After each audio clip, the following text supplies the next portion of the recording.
अभी मत करो।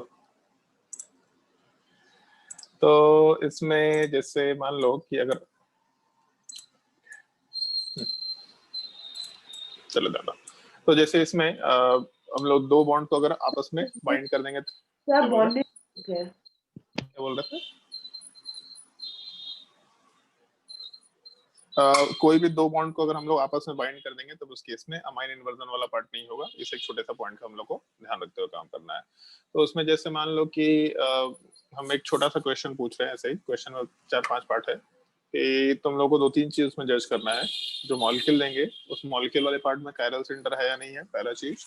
दूसरा, या फिर कायरल सेंटर भी छोड़ो, बस ये चीज बता देना अमाइन इन्वर्जन होगा कि नहीं होगा, कंपाउंड ऑप्टिकली एक्टिव है कि नहीं है, इस एक चीज को मेंशन करते हुए काम करना है। तो उस केस में मेंशन वेदर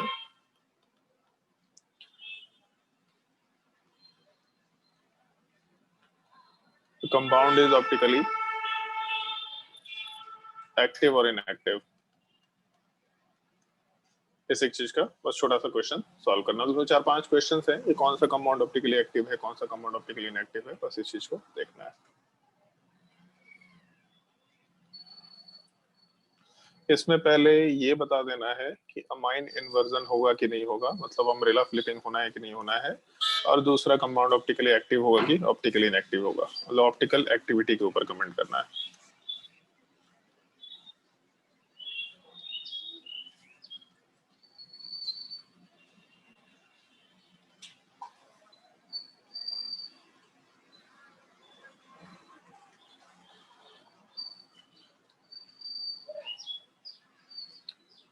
क्वेश्चन नोट करते जाओ।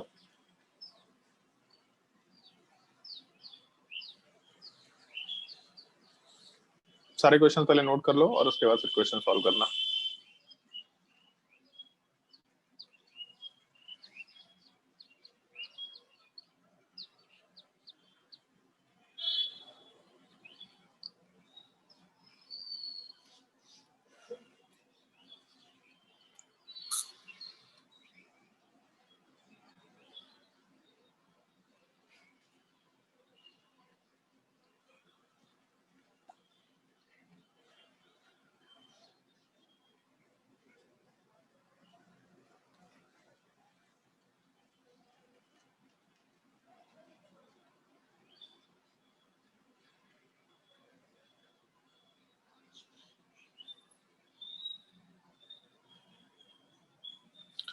ट्राई करके देखो पीछे क्वेश्चन।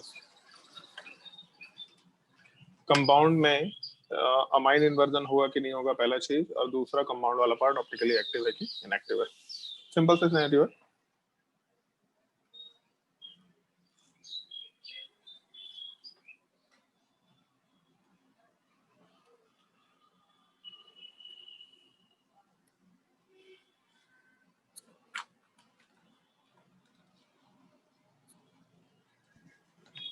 सर हाइड्रोजन जो है 5 में है ना कि 4 में है? हाइड्रोजन 5 में ले लो, 5 में है।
पहले वाले केस में 6 लोग है ना। चलो प्रियांश, पहले वाले केस में क्या होगा, अमाइन इन्वर्जन होगा या नहीं होगा?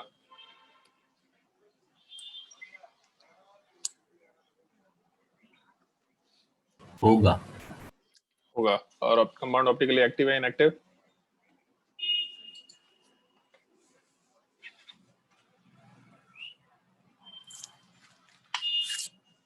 बोलो भाई जल्दी।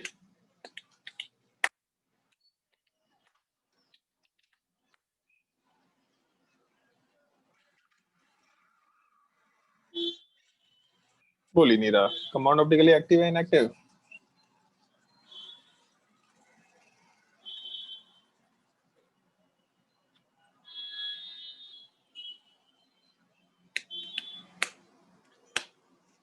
अनूप, सेकंड वाले क्वेश्चन का आंसर बताओ। अमाइन इन्वर्जन नहीं होगा। ऑप्टिकली एक्टिव है इनएक्टिव? एक्टिव। एक्टिव। हाँ। अद्वै, कंपाउंड एक्टिव ही ऑप्टिकली है एक्टिव? सर। अद्वै बताएगा। अद्वै, सेकंड नंबर में कंपाउंड ऑप्टिकली एक्टिव है इनएक्टिव? सेकंड हाँ, एक्टिव। एक्टिव। Yes sir. जो आदित्य,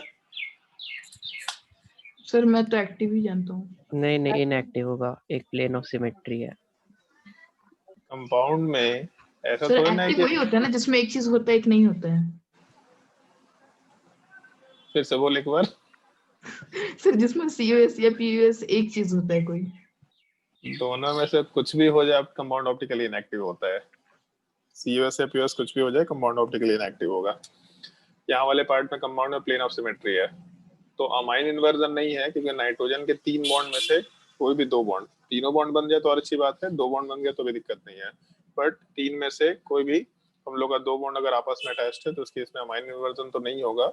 लेकिन अमाइन इन्वर्जन अगर नहीं है तो अपना बेसिक पार्ट तो देखना है ना, POS COS है कि नहीं है। तो यहाँ वाले पार्ट में प्लेन ऑफ सिमेट्री एग्जिस्ट कर रहा है। अगर POS एग्जिस्ट कर रहा है मतलब कंपाउंड वाला पार्ट ऑप्टिकली इनएक्टिव होगा। ऊपर वाले केस में अमाइन इन्वर्जन है, इसका मतलब कंपाउंड वाला पार्ट ऑप्टिकली इनएक्टिव होगा, क्योंकि कायरल सेंटर एक है, बट क्योंकि अमाइन इन्वर्जन है तो ऑप्टिकली इनएक्टिव है, आराम से बोला जा सकता है। फिर उसके बाद अरविंद, थर्ड नंबर में अमाइन इन्वर्जन नहीं होगा। नहीं होगा। Compound optically active.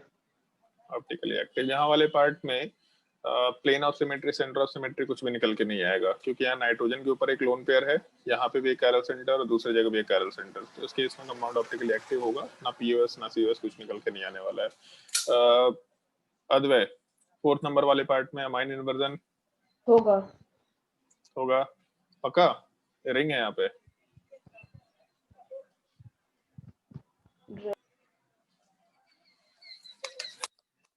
Amine inversion होगा या नहीं होगा?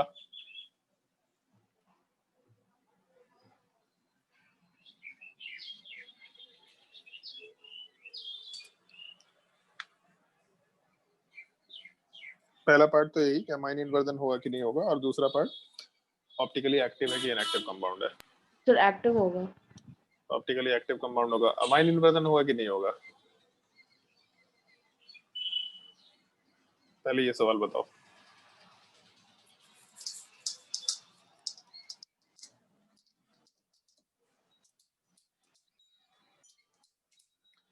ज्योत्सना, 4 नंबर में अमाइन इन्वर्जन होगा कि नहीं होगा?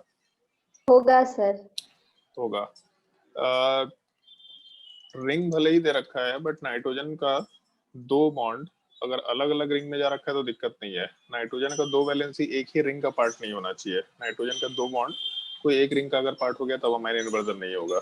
अगर नाइट्रोजन का 2 बॉन्ड अलग अलग रिंग में जा रखा है तो अलग अलग वैलेंसी है बेसिकली, तो अमाइन इन्वर्जन तो होगा। और ऑप्टिकली एक्टिव है इनएक्टिव?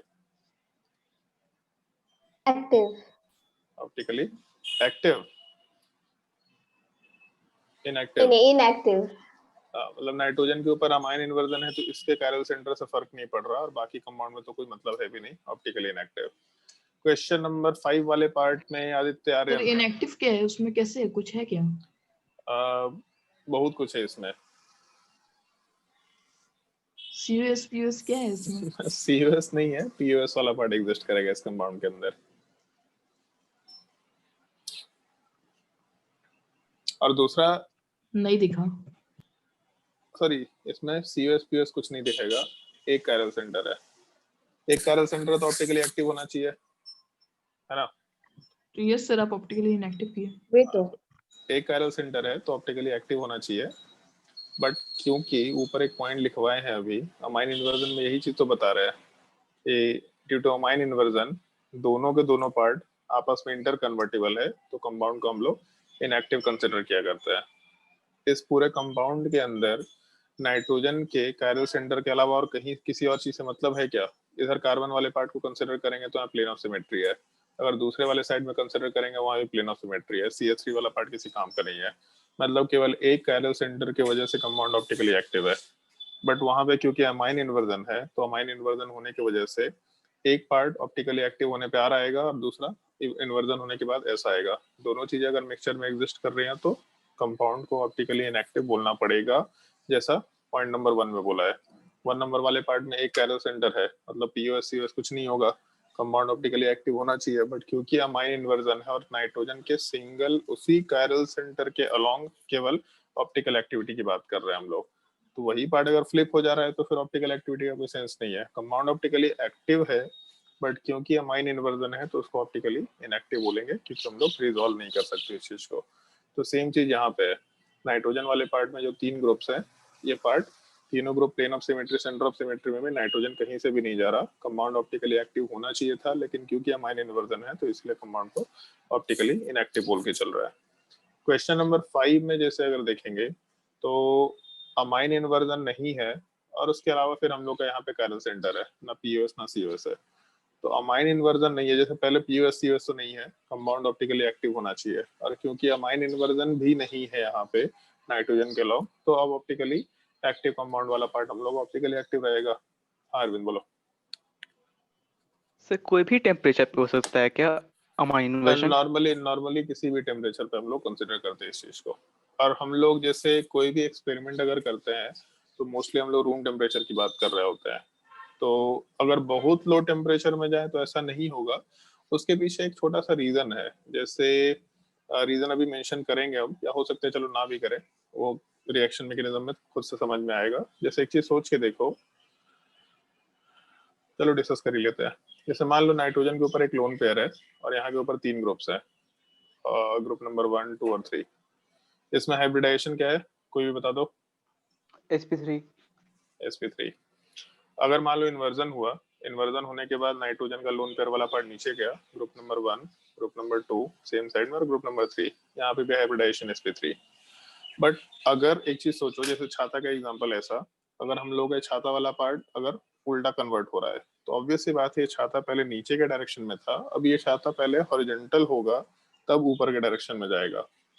तो हाँ चलो ठीक है, तुम लोग केमिकल काइनेटिक्स तो पढ़ ही लिया, तो ऐसा सोच के देखो कि ये पार्ट दूसरे में अगर कन्वर्ट हो रहा है, इसका मतलब ये रिएक्टेंट है और दूसरा पार्ट प्रोडक्ट है, और जब भी कभी कोई रिएक्शन होता है तो उस केस में रिएक्शन वाला पार्ट हमेशा एक इमेजिनरी स्टेट के थ्रू होते हुए जाता है, जिस चीज को हम लोग ट्रांजिशन स्टेट या फिर एक्टिवेटेड स्टेट या कॉम्प्लेक्स एक्टिवेटेड कॉम्प्लेक्स बोल सकते हैं। तो अगर ये रिएक्शन हो रहा है, इंटर कन्वर्जन भी बेसिकली रिएक्शन ही है, एक पार्ट दूसरे में कन्वर्ट हो रहा है, तो अगर ये रिएक्टेंट प्रोडक्ट में कन्वर्ट हो रहा है और कहीं भी बॉन्डिंग स्ट्रक्चर में तो डिफरेंस आया नहीं, ग्रुप जैसा था वैसा ही है, बस उल्टा हो गया, और क्योंकि हम लोग को मालूम है कि एनहांसर्स का फिजिकल प्रॉपर्टी सेम होता है, मतलब स्टेबिलिटी वगैरह सब कुछ सेम है, तो रिएक्टेंट जहाँ पे है प्रोडक्ट वहीं पे होना चाहिए, ऑब्वियस सी बात है।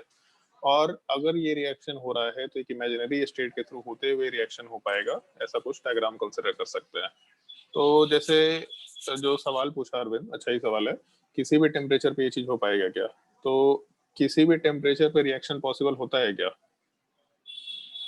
केमिकल काइनेटिक्स में जो चीज पढ़े हम लोग, एक्टिवेशन एनर्जी वाला कंसेप्ट, तो उसमें ये चीज बोलते हैं ना हम लोग कि एटलीस्ट एक मिनिमम एनर्जी बैरियर होना चाहिए। वो एनर्जी बैरियर के लिए हम लोग जो एक्सप्रेशन कंसिडर करते हैं वहां पे हम लोग टेम्परेचर वाले पार्ट को भी इन्वॉल्व करके चलते हैं। तो एनर्जी अगर नेचर में एग्जिस्ट ही नहीं करेगा थोड़ा बहुत भी, इस सिस्टम को सफिशिएंट एनर्जी मिल जाए ताकि वो एनर्जी ऑफ एक्टिवेशन कवर कर ले, तो ऑब्वियस बात है रिएक्शन नहीं हो पाएगा, तो किसी भी टेम्परेचर पे तेजी नहीं होने वाला है। एक इंफॉर्मेशन एक्स्ट्रा है जो यहाँ पे ध्यान रख सकते हैं, अगर मान लो ये चीज हो रहा है तो होने का मतलब है ये होते वक्त पहले पूरा का पूरा मॉलिक्यूल प्लानर होगा, ऑब्वियसली बात है, जैसा बोले थे छाता ऐसा पलटते वक्त पहले तो हॉरिजॉन्टल होगा तब ऊपर जाएगा, तो अगर ये पूरा का पूरा स्ट्रक्चर प्लानर हुआ तो जैसे इसको ऐसा समझ सकते हैं हम लोग कि हम लोगों का ये वाला ग्रुप मान लेते हैं सॉलिड पे है और इधर वाला ग्रुप डैश पे है। तो उस केस में जब ये हॉरिजॉन्टल भी होगा तो हॉरिजॉन्टल होने पे एक ग्रुप सॉलिड पे ही रहेगा और एक ग्रुप डैश पे ही जाएगा। मतलब जो ग्रुप हम लोग का आगे साइड है वो आगे ही साइड रहेगा, जो ग्रुप पीछे साइड है वो पीछे ही साइड रहेगा, लेकिन हॉरिजॉन्टल तो होगा। तो इस केस में हम लोगों का group number 3, group number 2, group number 1 ये ऐसा एक ट्रायंगुलर प्लैनर शेप में आ रहा है।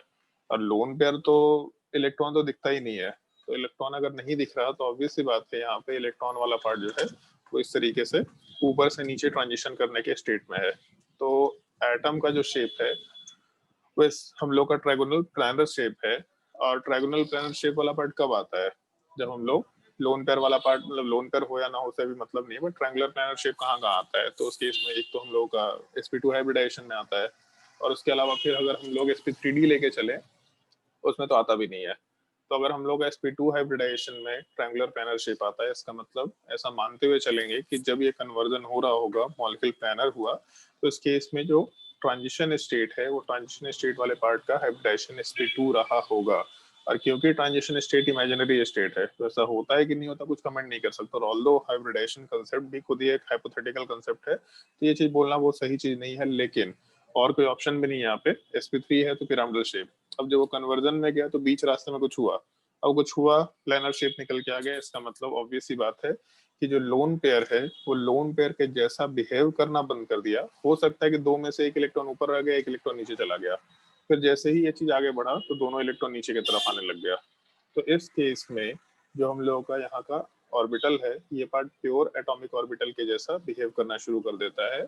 ऐसा मानते हुए हम लोग काम करते हैं। हाइब्रिडाइजेशन वाला पार्ट sp2 रहता है, तो पहले sp3 फिर sp2 फिर वापस से sp3 हाइब्रिडाइजेशन रहेगा। इस एक छोटे से पॉइंट का ध्यान रखना जो थोड़ा इंपॉर्टेंट हो सकता है। इनफैक्ट इसके ऊपर एक सवाल है कहीं पे, कहाँ पे सवाल है ये चीज हमको ध्यान नहीं आ रहा, शायद MS चौहान में हम एक जगह सवाल देख रखे हैं, एग्जैक्टली इसी पॉइंट के ऊपर एक सवाल है। तो एक से पॉइंट का ध्यान रखना, तो किसी भी टेम्परेचर पर रिएक्शन नहीं होगा, हमेशा रिएक्शन होने के लिए एक मिनिमम टेम्परेचर चाहिए, ये चीज मस्ट है। और दूसरा, शुरुआत में sp2 हाइब्रिडाइजेशन फिर sp हाइब्रिडाइजेशन, सॉरी पहले sp3 हाइब्रिडाइजेशन फिर उसके बाद sp2 हाइब्रिडाइजेशन, फिर उसके बाद हम लोग का आराम से वापस से sp3 हाइब्रिडाइजेशन निकल के आएगा। ये पॉइंट का थोड़ा ध्यान रखते हुए काम करना। और क्वेश्चन नंबर 6, क्वेश्चन नंबर 6 में पहले ये बताओ अमाइन इन्वर्जन होगा कि नहीं होगा? कोई भी कमेंट कर सकता है। होगा। अमाइन इन्वर्जन होगा। कंपाउंड ऑप्टिकली एक्टिव है कि इनएक्टिव है? Inactive. Inactive. Optically inactive. Active. So अभी एक पॉइंट लिखे थे क्या कि अगर कंपाउंड में नाइट्रोजन वाले पार्ट पे कैरल सेंटर है और कंपाउंड वाला पार्ट में अमाइन इन्वर्जन है तो उसको ऑप्टिकली इनएक्टिव कंसीडर करेंगे, है ना? तो नाइट्रोजन पे यस सर। कैरल सेंटर है, कंपाउंड वाले कुछ पार्ट पे ऑप्टिकली क्या? रेजोनेंस होगा क्या इसमें? नहीं, रेजोनेंस नहीं होगा इसमें। अगर रेजोनेंस हम पढ़ने बोले थे तो उसमें ये चीज ध्यान होगा, कार्बन डबल बॉन्ड कार्बन से अटैच्ड एटम पे लोन पेयर होना चाहिए। यहाँ पे कार्बन डबल बॉन्ड कार्बन से अटैच्ड एटम पे लोन पेयर नहीं है, रेजोनेंस नहीं है। और कुछ? सर कायरल सेंटर है एक और कैरल सेंटर है यहाँ पे। ऊपर के जो भी केसेस को लेके चल रहे थे उसमें केवल नाइट्रोजन कैरल सेंटर था। यहाँ पे अमाइन इन्वर्जन पॉसिबल है बट नाइट्रोजन कैरल सेंटर नहीं है, यहाँ पे कार्बन वाला पार्ट कैरल सेंटर है। तो नाइट्रोजन वाले पार्ट में RS आपस में इंटर कन्वर्ट हो रहा है, चलो मान लिया कोई दिक्कत नहीं है। बट जो दूसरा कैरल सेंटर है वो थोड़े ना इंटर कन्वर्ट होता है, वो तो R कन्फिग्रेशन तो R ही रहेगा। तो इस दूसरे कायरल सेंटर के एग्जिस्टेंस की वजह से कंपाउंड वाला पार्ट ऑप्टिकली एक्टिव है, ना कि नाइट्रोजन वाले पार्ट के हिसाब से। नाइट्रोजन वाले पॉइंट के हिसाब से कंपाउंड ऑप्टिकली इनएक्टिव ही बिहेव कर रहा है, बट ये दूसरे कायरल सेंटर की वजह से कंपाउंड वाला पार्ट हम लोग का ऑप्टिकली एक्टिव बिहेवियर शो कर रहा है। तो ऐसा कोई रट के मत बैठ जाना कि नाइट्रोजन पे अमाइन इन्वर्जन होगा तो कंपाउंड ऑप्टिकली इनएक्टिव। नाइट्रोजन के अलोंग अगर बात करें तो ऑप्टिकल इनएक्टिविटी आएगा, बट किसी और जगह से कायरल सेंटर आ रहा है तो बात कर सकते हैं। अरविंद बोलो। सर लेकिन ये रूल तो बस वही कंपाउंड्स पे था जिसमें बस एक ही कायरल सेंटर हो। कौन सा रूल? कंपाउंड्स में बस एक ही कायरल सेंटर होगा तो वो ऑप्टिकली एक्टिव होगा। कंपाउंड में केवल एक ही कायरल सेंटर होगा तो ऑप्टिकली एक्टिव होगा, हाँ ठीक है, ये रूल तो ठीक है। इसमें 2 कायरल सेंटर्स है। हाँ तो उससे दिक्कत कहाँ पे आया? तो सर ये रूल इसमें कहाँ एप्लीकेबल हुआ? अगर 2 कायरल सेंटर है तो हम लोग का प्लेन ऑफ सिमेट्री या सेंटर ऑफ सिमेट्री वाला पार्ट रहता है, यही होता है ना। बेसिक रूल तो यही है कि एक कायरल सेंटर रहा या 2 कायरल सेंटर रहा, जितना भी रहा, पीओएस सीओएस वाला पार्ट नहीं होना चाहिए। एक कायरल सेंटर है तो नहीं होता है हमेशा, बट नाइट्रोजन के केस में अगर केवल एक कायरल सेंटर लेके चलो, कोई भी नाइट्रोजन कंपाउंड जिसमें केवल एक ही कायरल सेंटर है, नाइट्रोजन पे ही कायरल सेंटर है बेसिकली, तो कायरल सेंटर होने का मतलब ना इसमें पीओएस होगा ना इसमें सीओएस होगा। अब दोनों से अगर कुछ नहीं है तो कंपाउंड ऑप्टिकली एक्टिव होना चाहिए, बट क्योंकि अमाइन इन्वर्जन है तो ये ऑप्टिकली इनएक्टिव कंसिडर कर रहे हैं हम लोग, अगर नाइट्रोजन के अलॉन्ग कायरल सेंटर हुआ तो। बट अगर इस कंपाउंड में 2 कायरल सेंटर हो गया, कहीं और भी एक और कायरल सेंटर हो गया, तो फिर पूरे कंपाउंड का जो कायरलिटी है वो डिपेंड कर रहा है प्लेन ऑफ सिमेट्री और सेंटर ऑफ सिमेट्री पूरे कंपाउंड के बीच का, उसमें एक कायरल सेंटर से मतलब नहीं है।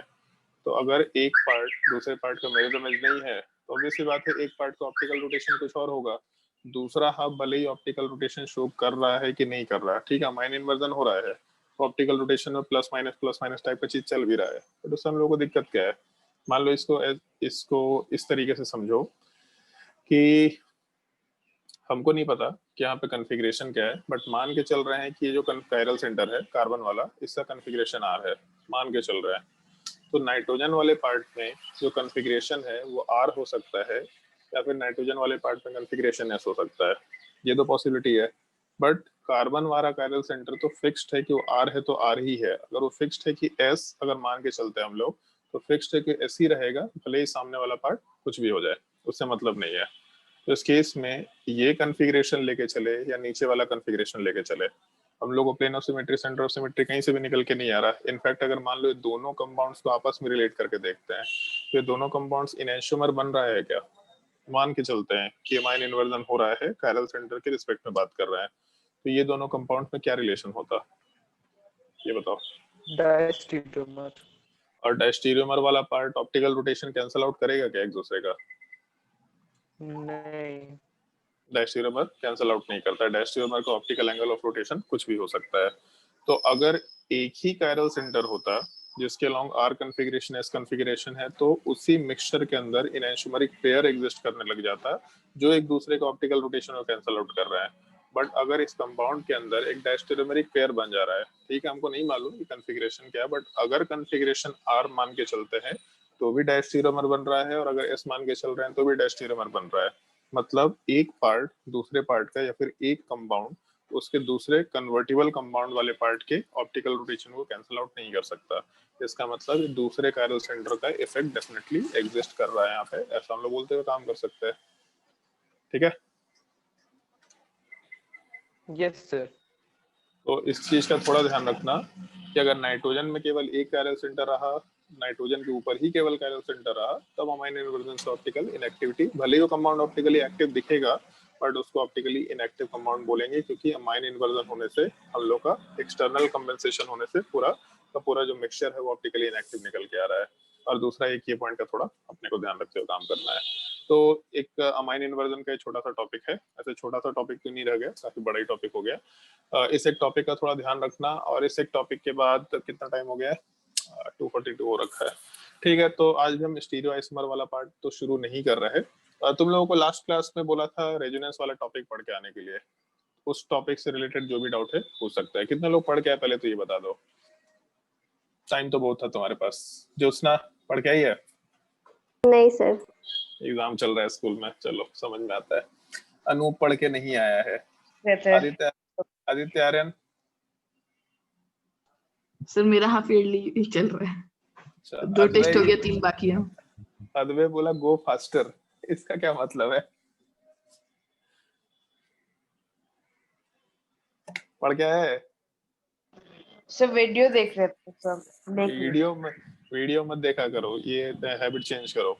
कुछ कुछ थियोरेटिकल रीडिंग बहुत जरूरी है, उससे बहुत सारे लॉजिक अपने आप क्लियर होंगे। और थियोरेटिकल रीडिंग करना मस्ट होता है, क्योंकि जब लंबे लंबे सवाल आएंगे तो थियोरेटिकल रीडिंग जरूरी होता है। मतलब वीडियो तो ऐसा होगा ना कि तुमको उस चीज को सिंप्लीफाई करके वो समझा रहा है। शायद वो ये बोल रहा है कि जो उसका लेक्चर छूट गया था उसका वीडियो देख रहा अच्छा, था। तुम जो लेक्चर छूट गया था उसका वीडियो देख रहा था? Yes sir. अरे तो नहीं है, ठीक है, वो तो देखना ही था, तुमको होमवर्क भी कंप्लीट करना है, इस चीज का ध्यान रखो। प्रियांश, नहीं सर। तुम क्यों नहीं देखा? तुम्हारे पास तो कोई भी बहाना नहीं है।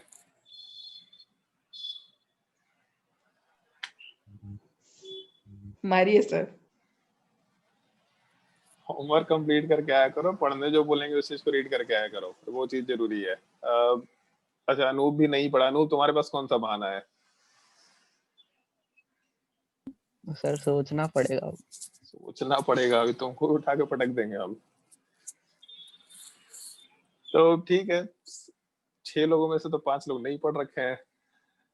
अरविंद को हम एक काम करते हैं, तुम लोगों को भगा देते हैं मीटिंग से, अरविंद को अलग से डाउट दे देते हैं, क्या क्या उसमें टॉपिक में डाउट है पूछ सकता है आराम से।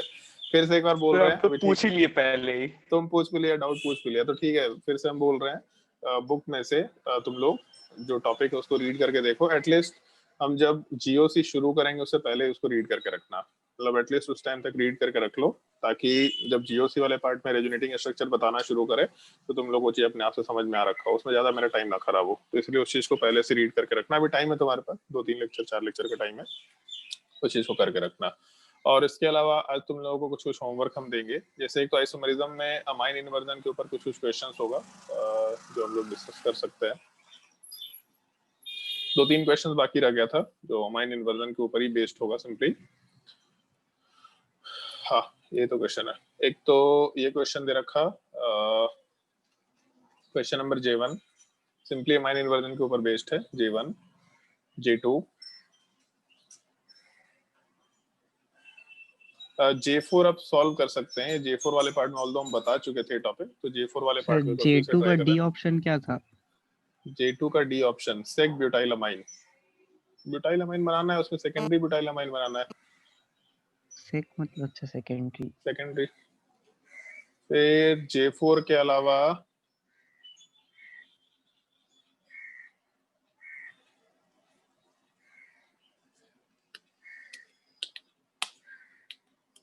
हाँ ठीक है, इसमें तो अभी इतने ही क्वेश्चन सॉल्व करो। MS चौहान में आज हम होमवर्क देंगे तुम लोगों को।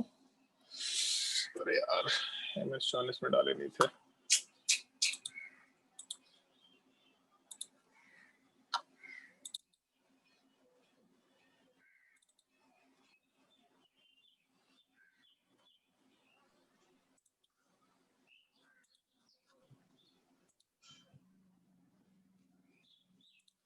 MS चौहान में तो आज हम लोग काफी सारी चीजें होमवर्क दे सकते हैं जहाँ तक हमको लगता है, क्योंकि बहुत सारे टॉपिक्स हम लोग क्लियर कर चुके हैं। यार इसमें कुछ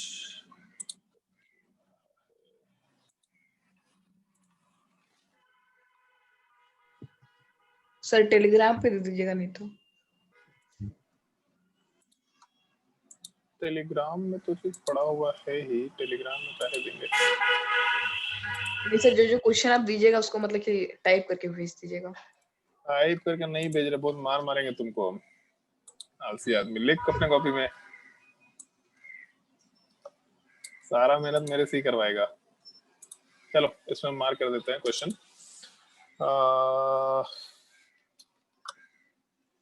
एनोटेशन से मार्क कर दीजिए सर। एनोटेशन से मार्क कर लेंगे, नहीं एनोटेशन से मार्क करेंगे तो दिक्कत हो जाएगा शायद से, क्योंकि एनोटेशन तो गायब हो हाईलाइट कर जाएगा ना दीजिए। जैसे ये स्क्रीन चेंज करेंगे। हाँ, ये हाईलाइट करने वाला है।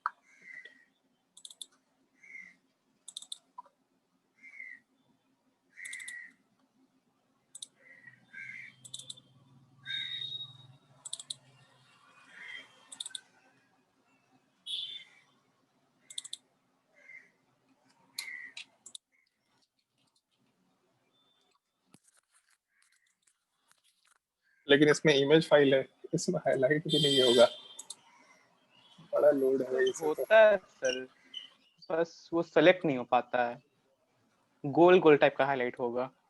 हाँ, मतलब इस तरीके से हाईलाइट नहीं होगा जो हम सोच रहे हैं। हाईलाइट कैसे होगा हाईलाइट? सेलेक्ट किए उसके बाद राइट क्लिक करिए, हाईलाइट का ऑप्शन आएगा। सिलेक्ट करें फिर राइट क्लिक करें, राइट क्लिक हो ही नहीं रहा है इसमें।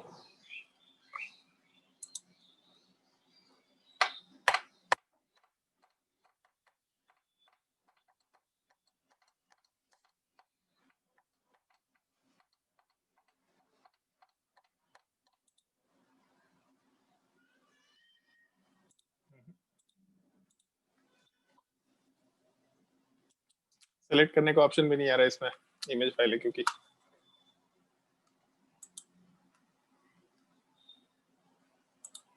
कमेंट का ऑप्शन तो आना चाहिए।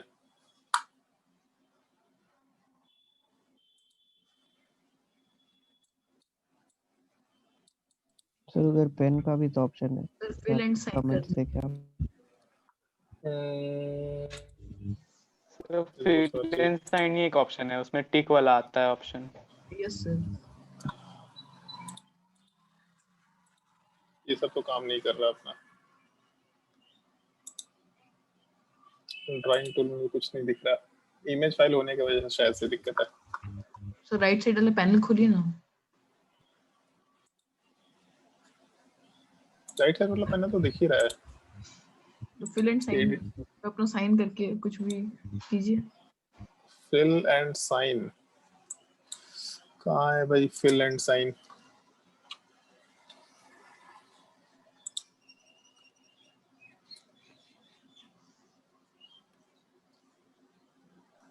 रेस्ट्रिक्ट कर दिया है सर इसमें। हाँ मतलब इमेज वाले फाइल पे नहीं कर सकते, इमेज फाइल की शायद वजह से प्रॉब्लम है, जहाँ तक दिक्कत है। या फिर हो सकता है कि इस फाइल में ऐसा कर दिया हो, क्योंकि कोई लोग डाल रखा है ना ओनली @application पता।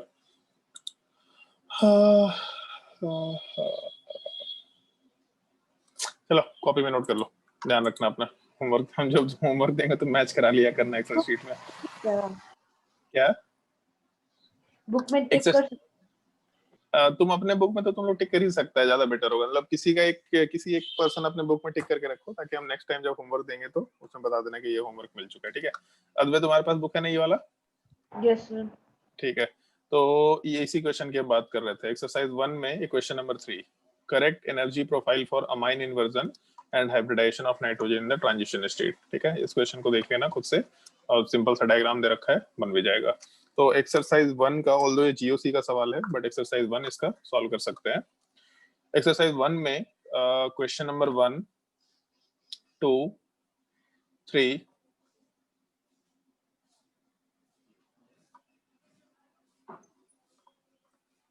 8, 9,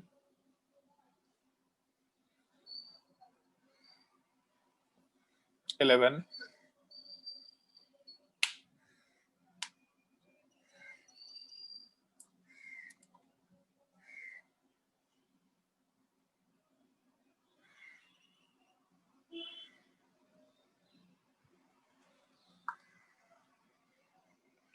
18,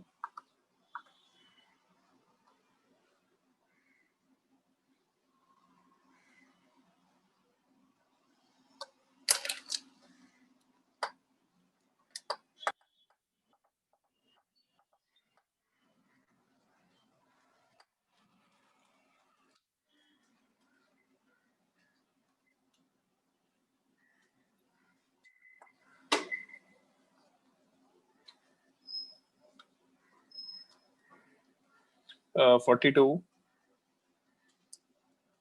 41 भी ट्राई कर सकते हैं, तुम लोगों को बॉइलिंग पॉइंट का आइडिया है थोड़ा बहुत। तो 41, 42,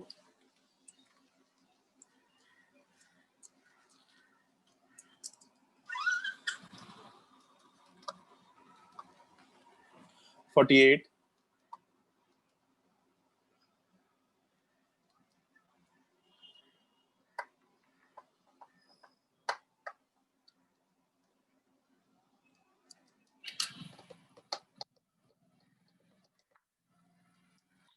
56,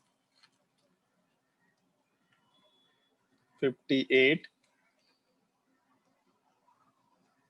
59,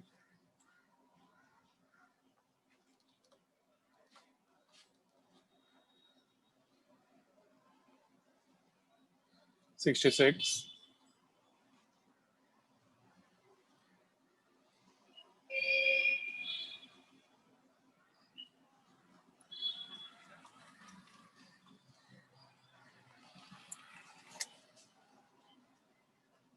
74,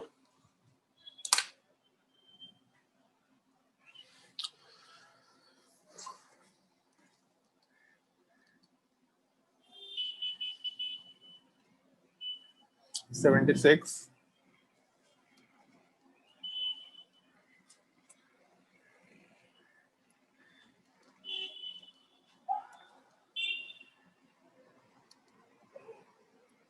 87, 88,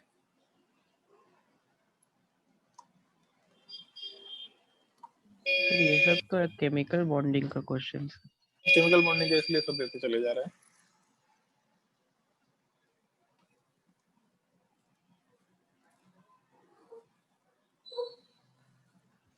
sir only eight question paper क्या है?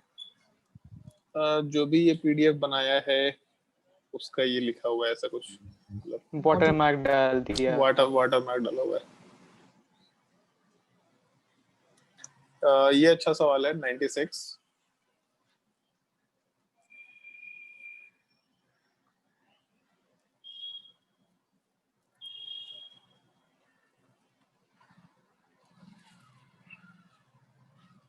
हंड्रेड फोर,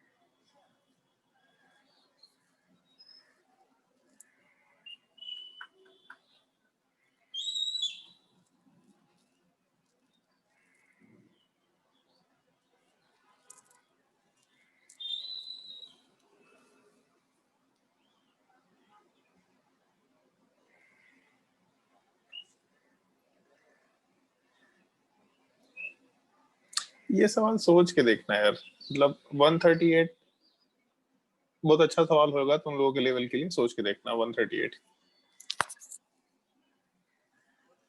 क्वेश्चन नंबर 138,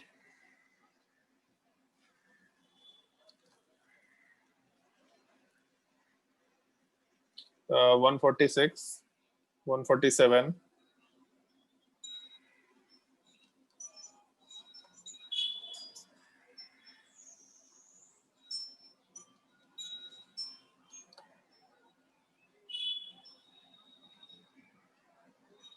153,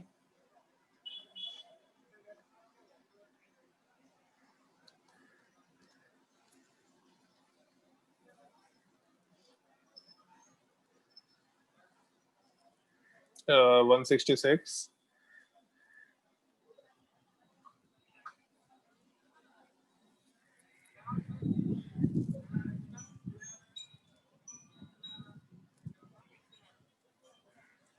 172,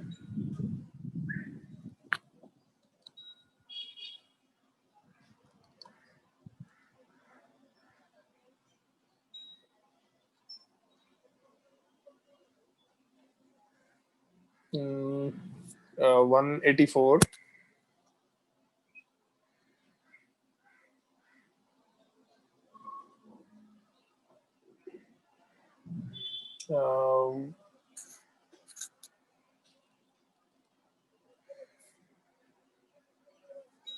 188,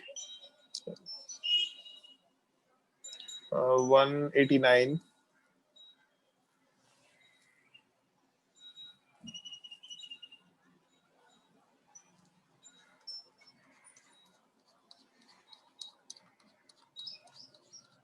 उसके बाद आइसोमरिज्म वाले पार्ट में, मतलब एक्सरसाइज 2, मतलब कुछ लेवल 2 वाला पार्ट जो होता है, एक मिनट। जीओसी में जो सब्जेक्टिव क्वेश्चन है ये सब हम लोग जब जीओसी वाला पार्ट डिस्कस करेंगे तब एक एक करके देते जाएंगे। हाँ, चैप्टर 2 में आइसोमरिज्म जो दे रखा है इसमें क्वेश्चन नंबर 2,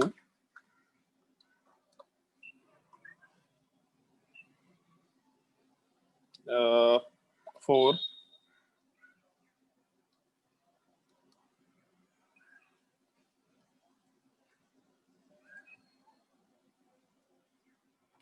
स्टीरियोजेनिक सेंटर का मतलब कायरल सेंटर ले लेना, नेक्स्ट क्लास में जस्ट बताने वाले इस चीज को। जितने भी कायरल सेंटर्स होते हैं वो सारे के सारे स्टीरियोजेनिक सेंटर होते हैं या फिर स्टीरियो सेंटर्स होते हैं। मतलब जितने भी कायरल सेंटर्स है वो सारे स्टीरियो सेंटर्स होते हैं, और जितने भी ज्योमेट्रिकल सेंटर्स होते हैं वो भी एक स्टीरियो सेंटर के जैसा बिहेव कर रहा होता है। तो जो ज्योमेट्रिकल सेंटर है वहां पे बेसिकली दो हम लोग स्टीरियो सेंटर लेते हैं। ये हम लोग पहले भी डिस्कस कर चुके थे इस तरह का चीज कि ज्योमेट्रिकल पार्ट में जब हम लोग मतलब काउंटिंग करते हैं उसको एक ज्योमेट्रिकल सेंटर के जैसा लेते हैं इक्वल टू 1, लेकिन वहां पे हम लोग दोनों एटम्स को स्टीरियो सेंटर के जैसा सोचते हैं। एक काम करो, नेक्स्ट क्लास तक रुकी जाओ, क्वेश्चन नंबर 5 भी छोड़ देना, 5 भी रहने दो, नेक्स्ट क्लास में देख लेंगे इस चीज को। नेक्स्ट क्लास कल है। हाँ ठीक है, कल ही देख लेंगे, ज्यादा बेटर होगा। अच्छा, ज्यादा होमवर्क के लिए बोल रहा है क्या? Yes sir. चलो ठीक है, 10 क्वेश्चन और दे देते हैं, उसके बाद फिर नेक्स्ट क्लास में देख लेंगे हम लोग। क्वेश्चन नंबर 8, या फिर एक सेकंड रुको, क्वेश्चन नंबर 8 नहीं, सब्जेक्टिव वाले पार्ट में देख लेते हैं। इसमें सब्जेक्टिव में कुछ अच्छे क्वेश्चन तो देख लेते हैं। स्टीरियोआइसोमर कायरल,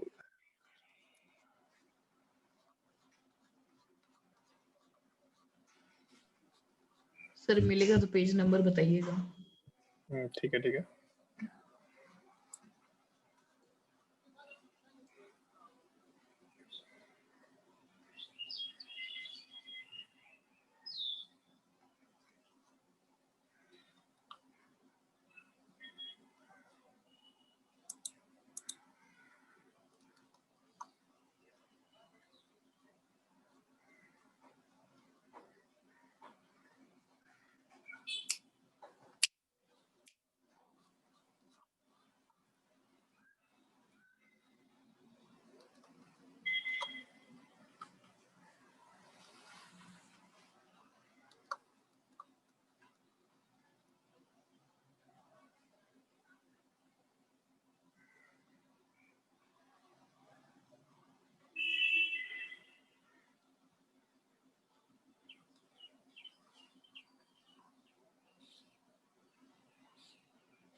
कॉम्प्रिहेंशन ही चल रहा है जी।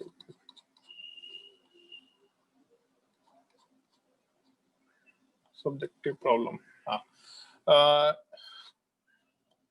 एक पार्ट इसमें नहीं कर सकते अभी।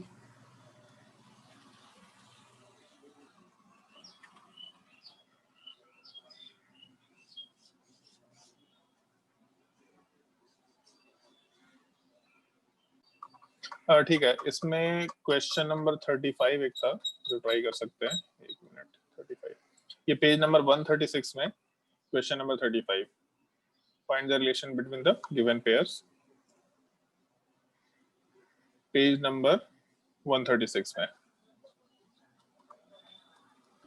जो मेरा और उस क्वेश्चन नंबर क्या बोला अद्वैत तुम्हारे में? 139 है पेज।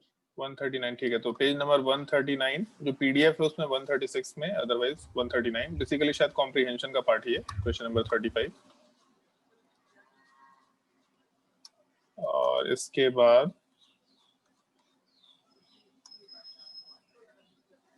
सब्जेक्टिव वाले एक्सरसाइज में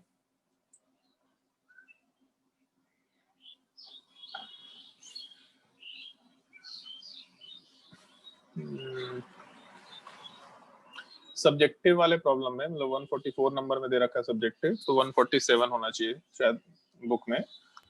सब्जेक्टिव वाले में क्वेश्चन नंबर 1 में केवल एफ, जी और एच को छोड़ देना। एफ, जी, एच ये 3 पार्ट छोड़ देना, बाकी सारे के सारे क्वेश्चन बन रहे हैं। बाकी ऑल दो बहुत ही सिंपल सा क्वेश्चन है तो वैसे ही बन जाएगा। एफ, जी, एच ये 3 को छोड़ करके बाकी क्वेश्चन ट्राई कर लेना उसमें। ठीक है, इतने क्वेश्चन ट्राई करो, बाकी नेक्स्ट क्लास में हम लोग फिर नंबर ऑफ स्टीरियोआइसोमर पहले डिस्कस करेंगे। पहले नंबर ऑफ स्टीरियोआइसोमर डिस्कस करेंगे, फिर हम लोग डाउट क्लास का डिस्कशन करेंगे। जो भी डाउट होगा आराम से पूछ लेना। और तुम लोगों को जो रेजोनेंस वाला होमवर्क दिया है उसको नोट डाउन कर लो, रेजोनेंस वाले टॉपिक को रीड करके रखो, बहुत मार मारेंगे नहीं तो तुम लोगों को। जो बुक से हाँ, पॉला ब्रूस में जो बुक से रीडिंग करने बोला था उसको रीड करके रखो, ठीक है। और कोई डाउट है किसी को तो पूछ सकता है, बताओ कोई अगर डाउट है तो। सर जो आप एक चीज एक्सप्लेन किए थे कि अम्ब्रेला इन्वर्जन करने के बाद कंपाउंड का एनर्जी चेंज नहीं होगा, उसको तो फिर से एक्सप्लेन करिए ना। जैसे पहला पार्ट और जो लास्ट पार्ट था वो दोनों आपस में एनैंशियोमर्स थे, है ना। और एनैंशियोमर्स वाले पार्ट का फिजिकल प्रॉपर्टी और केमिकल प्रॉपर्टी सेम होता है, डिफरेंट होता है? सेम होता है, तो सेम होने का केमिकल मतलब प्रॉपर्टी डिफरेंट होता है बस। नहीं, केमिकल प्रॉपर्टी में केवल एक तुम्हारा जो एंगल ये है, रिएक्टिविटी केवल वो अलग होता है, अदरवाइज केमिकल प्रॉपर्टी सेम होता है ना। मतलब यस सर। कंपाउंड में एक रिएक्टेंट दूसरे रिएक्शन के साथ रिएक्ट करके क्या प्रोडक्ट बनाएगा वो सेम ही है, बस रेट ऑफ रिएक्शन अलग है थोड़ा, अदरवाइज सब कुछ सेम है। स्टेबिलिटी का मतलब किस चीज से रिलेट कर सकते हैं, फिजिकल प्रॉपर्टी या केमिकल प्रॉपर्टी? स्टेबिलिटी का बेसिक मतलब क्या है? स्टेबिलिटी को एनर्जी से रिलेट करते हैं। फिजिकल प्रॉपर्टी है बेसिकली, यस सर। ज्यादा स्टेबल कंपाउंड है तो बॉइलिंग पॉइंट ज्यादा होगा, मेल्टिंग पॉइंट ज्यादा होगा, इस तरह की चीज दे सकते हैं हम लोग। तो स्टेबिलिटी वाला पार्ट बेसिकली एक फिजिकल प्रॉपर्टी है, अगर ऐसा कंसिडर करके चले हम लोग तो। एनैंशियोमर्स का फिजिकल प्रॉपर्टी सेम है, मतलब एनर्जी वाला पार्ट क्या होगा उसका, सेम होगा। तो उसको ऐसा समझ लो कि एटम्स का ओरिएंटेशन केवल दो बॉन्ड आपस में स्विच कर लिया, डिस्टेंस सेम है बट दो बॉन्ड आपस में स्विच कर लिया। टेट्राहेड्रल मॉलिक्यूल में सारे बॉन्ड्स इक्वल डिस्टेंस पे होते हैं, तो दो बॉन्ड्स को आपस में एक्सचेंज कर लिया तो डिस्टेंसेस रिलेटिव सेम रहा एटम्स का। मतलब स्पेस में डिस्टेंसेस सेम रहने का मतलब है कि हर एक पार्ट का रिपल्शन का फैक्टर सब कुछ एग्जैक्टली सेम है।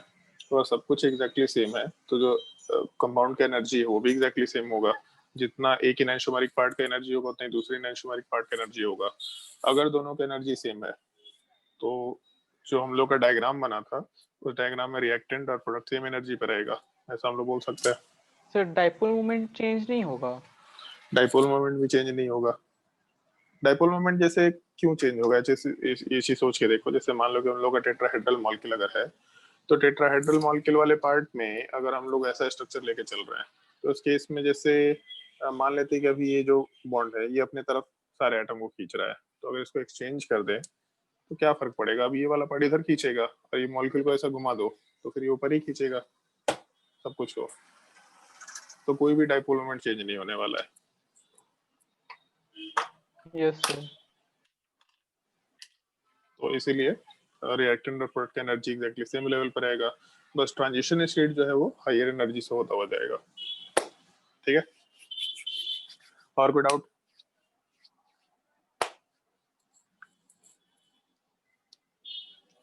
चलो ठीक है, तो अगर डाउट नहीं है तो आज के लिए इतना ही। नेक्स्ट क्लास में हम लोग स्टीरियो आइसोमर्स वाले पार्ट का कैलकुलेशन शुरू करेंगे।